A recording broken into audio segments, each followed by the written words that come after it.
What is light? Particles, like these tennis balls? Or waves, like on this pond? For a long time, we thought light was waves, continuous electromagnetic radiation. Polarizing sunglasses work because light is a wave. The sunglasses act as a gate, only allowing one orientation of light to pass through. As a result, it's not so bright. But in the early 20th century, the results of one simple experiment regarding the photoelectric effect completely altered our perception of light. So what is the photoelectric effect? Photo means light, and electric refers to, well, electrons.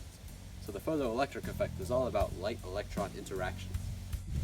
In some cases, when light shines on a metal, electrons are emitted. This is because the light transfers energy to the electrons, exciting them enough to be liberated from the metal's surface. According to our classical wave theory of light, we would expect this emission at any frequency, just as long as the light was sufficiently intense.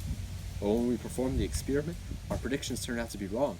It turns out that electron emission would be seen regardless of the intensity of the light, just as long as the frequency was high enough.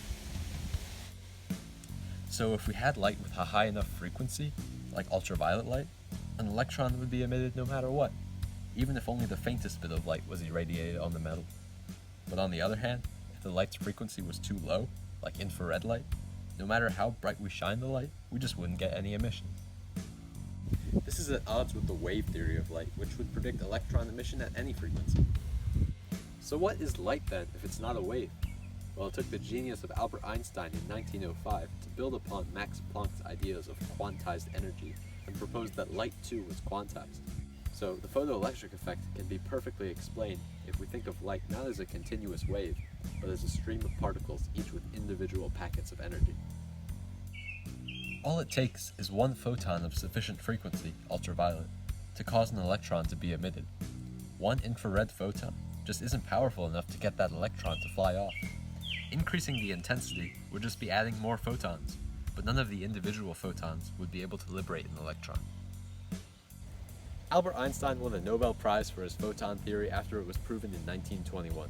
This new understanding opened the doors to quantum physics because so many interesting things can happen when you consider the possibility that light can act either as particle or a wave.